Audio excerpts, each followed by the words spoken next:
വിശുദ്ധ ലൂക്ക എഴുതിയ സുവിശേഷം 2-ാം അധ്യായം. യേശുവിൻ്റെ ജനനം. അക്കാലത്ത് ലോകമാസകലമുള്ള ജനങ്ങളുടെ പേര് എഴുതി ചേർക്കപ്പെടണം എന്ന് അഗസ്റ്റസ് സീസറിൽ നിന്ന് കൽപ്പന പുറപ്പെട്ടു. ക്വിരിനിയോസ് സിറിയയിൽ ദേശാധിപതി ആയിരിക്കുമ്പോൾ ആദ്യത്തെ ഈ പേരെഴുത്ത് നടന്നു. പേരെഴുതിക്കാനായി ഓരോരുത്തരും തന്താങ്ങളുടെ നഗരത്തിലേക്ക് പോയി. ജോസഫ് ദാവീദിൻ്റെ കുടുംബത്തിലും വംശത്തിലും പെട്ടവനായിരുന്നതിനാൽ പേരെഴുതിക്കാനായി ഗലീലയിലെ പട്ടണമായ നസ്രത്തിൽ നിന്നും യൂദയായിൽ ദാവീദിൻ്റെ പട്ടണമായ ബെത്ലഹേമിലേക്ക് ഗർഭിണിയായ ഭാര്യ മറിയത്തോടുകൂടെ പോയി. അവിടെയായിരിക്കുമ്പോൾ അവൾക്ക് പ്രസവ സമയമെടുത്തു.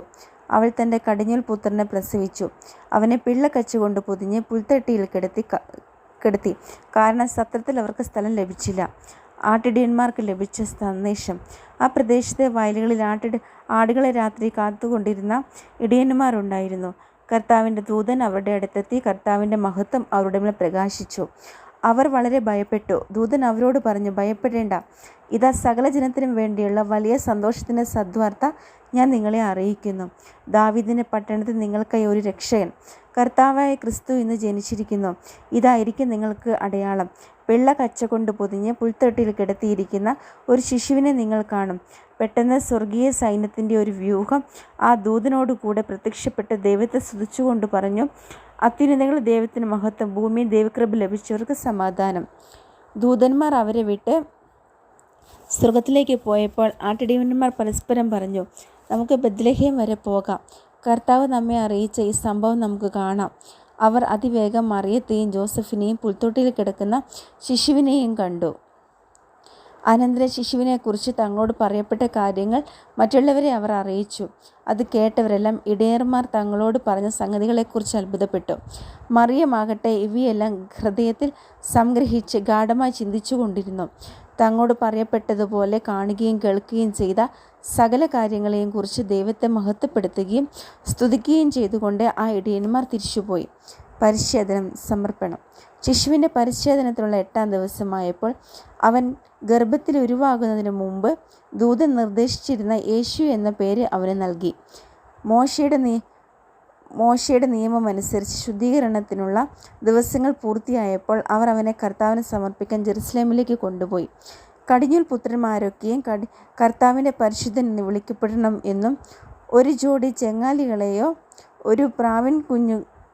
രണ്ട് പ്രാവിൻ കുഞ്ഞുങ്ങളെയോ ബലിയർപ്പിക്കണമെന്നും കർത്താവിൻ്റെ നിയമത്തിൽ പറഞ്ഞിരിക്കുന്നതനുസരിച്ചാണ് അവർ അങ്ങനെ ചെയ്തത്. ഷിമിയോനും അന്നായും. ജെറുസലേമിൽ ഷിമിയോൻ എന്നൊരുവൻ ജീവിച്ചിരുന്നു. അവൻ നീതിമാനും ദൈവഭക്തനും ഇസ്രായേലിൻ്റെ ആശ്വാസം പ്രതീക്ഷിച്ചിരുന്നവനുമായിരുന്നു. പരിശുദ്ധാത്മാവ് അവൻ്റെ മേലുണ്ടായിരുന്നു. കർത്താവിൻ്റെ അഭിഷിക്തനെ കാണുന്നതുവരെ മരിക്കുകയില്ല എന്ന് പരിശുദ്ധാത്മാവ് അവന് വെളിപ്പെടുത്തിയിരുന്നു. പരിശുദ്ധാത്മാവിൻ്റെ പ്രേരണയാൽ അവൻ ദേവാലയത്തിലേക്ക് വന്നു. നിയമപ്രകാരമുള്ള അനുഷ്ഠാനങ്ങൾക്കായി ശിശുവായ യേശുവിനെ മാതാപിതാക്കന്മാർ ദേവാലയത്തിൽ കൊണ്ടുവന്നു. ഷിമിയോൻ ശിശുവിനെ കയ്യിലെടുത്ത് ദൈവത്തെ സ്തുതിച്ചുകൊണ്ട് പറഞ്ഞു, കർത്താവേ, അവിടുത്തെ വാഗ്ദാനം അനുസരിച്ച് ഇപ്പോൾ ഈ ദാസനെ സമാധാനത്തിൽ വിട്ടയക്കണമേ. എന്തെന്നാൽ സകല ജനതകൾക്കും വേണ്ടി അങ്ങ് ഒരുക്കിയിരിക്കുന്ന രക്ഷ എൻ്റെ കണ്ണുകൾ കണ്ടു കഴിഞ്ഞു. അത് വിജാതീയർക്ക് വെളിപാടിൻ്റെ പ്രകാശവും അവിടുത്തെ ജനമായ ഇസ്രായേലിൻ്റെ മഹിമയുമാണ്.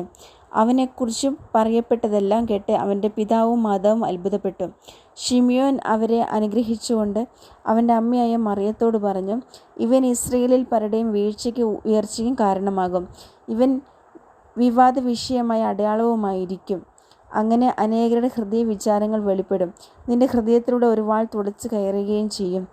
ഫനുവേലിൻ്റെ പുത്രിയും ആശേർ വംശജയുമായ അന്ന എന്നൊരു പ്രവാചകിയും അവിടെ ഉണ്ടായിരുന്നു. ഇവൾ കന്യാപ്രായം മുതൽ 7 വർഷം ഭർത്താവിനോടൊത്ത് ജീവിച്ചു.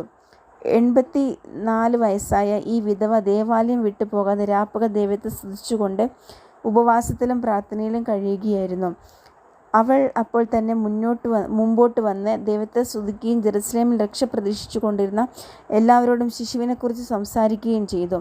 കർത്താവിൻ്റെ നിയമപ്രകാരം എല്ലാം നിവർത്തിച്ച ശേഷം അവൻ സ്വനഗരമായ ഗലീലയിലെ നസ്രത്തിലേക്ക് മടങ്ങി.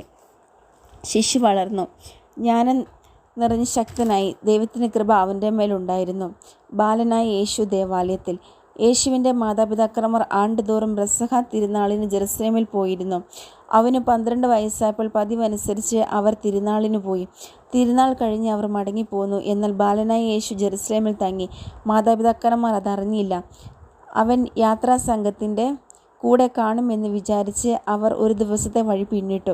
ബന്ധുക്കളുടെയും പരിചയക്കാരുടെയും ഇടയിൽ അന്വേഷിച്ചിട്ട് കാണായികയാൽ യേശുവിനെ തിരക്കി അവർ ജെറുസലേമിലേക്ക് തിരിച്ചുപോയി.